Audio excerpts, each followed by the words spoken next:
Welcome to this week's edition of the Ironhorse Report. I'm Air Force Staff Sergeant Ahquan Sapasith. I'd like to start off by wishing the Air Force a happy 61st birthday. This week, we introduce you to an Army dad whose kids are following in his footsteps. Then, Sergeant Jesse Delker talks about the completion of the Camellia Sewage Project. Also, we bring you a moment of valor. Now, Staff Sergeant Kelly Collette shows us how the 141 National Police Transition Team is teaching the Iraqi National Police to provide security for their communities. Soldiers from the 1st Battalion, 4th Brigade, 1st National Police Transition Team, 4th Infantry Division, Multinational Division Baghdad, train the Iraqi National Police to eventually take over security in Baghdad. Captain James Pacheco tells more about their mission. Today we're continuing our mission of advising the National Police and providing security within the Tisa-Nissan area. Working with the National Police has been very satisfying. They're really responding to our advice, and it's really good working with them to help secure this area. Falah Hassan Kaharbet, 1st Battalion Sergeant Major of the Iraqi National Police, talks about why the Iraqi citizens are not afraid to support the National Police and the American troops. Because people now, our citizens, they're sick of the militias, of the bad guys, of murdering, of people committing crimes, and now they get sick of it, and now they feel that's the time to fight the bad guys and get the militia. As Iraqi National Police are helped into their new role, Captain Hitoshi Komagai shares his outlook on their good qualities. The biggest thing is they're being good listeners, and they're listening to our advice, and then once they listen to it, they're not afraid to take the lead, and I think that's the biggest thing. Once they learn it, they'll take on with it. We just gotta occasionally check up on it and make sure they maintain it. Reporting for MNDB Public Affairs from Baghdad, Iraq, I'm Army Staff Sergeant Kelly Collette.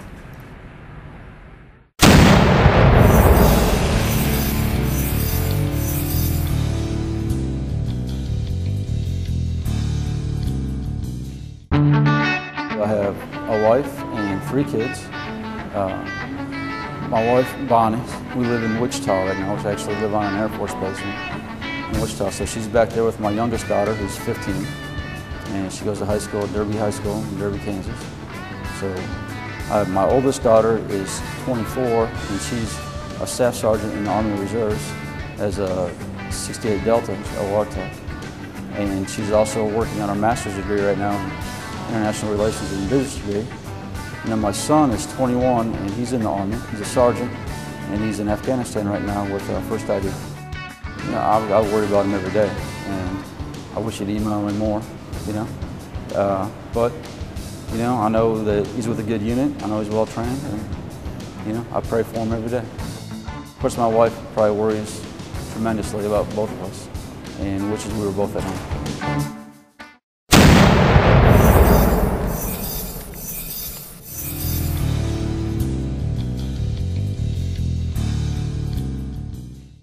The Camellia Sewage Project began in 2005 to rid the area of standing sewage in streets and trenches. Sewage levels were so high that the water table was contaminated, spreading diseases such as cholera and tuberculosis.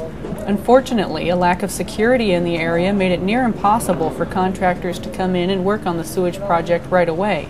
Captain Jonathan Bender, Company Commander of Delta Company, 1st Battalion, 66th Armor Regiment, 1st Brigade Combat Team, 4th Infantry Division, talks about overcoming those challenges. In conjunction with the National Police that are partnered units, we were able to bring the security in the area to a sustainable level of security that allowed the contractors to come back in the area, begin work, and keep on working until the project was completed.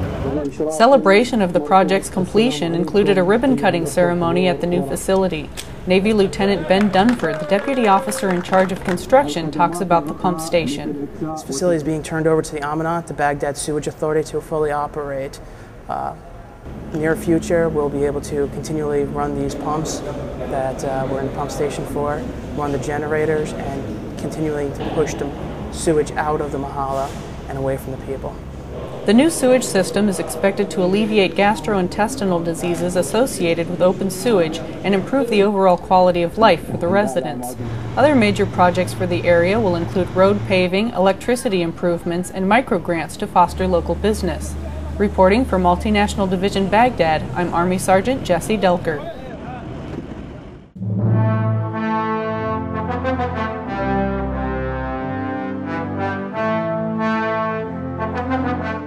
night of March 31st, 2008, Echo Company, 2nd Combined Arms Battalion, 69th Armor Regiment, was performing a route clearing mission. While the convoy was moving along Route Predators, 2 explosive-formed penetrators struck the lead Husky, disabling the vehicle and severing the driver's legs. While under machine gun and small arms fire from the enemy, First Sergeant Patrick Ford moved to the burning Husky and freed the wounded driver.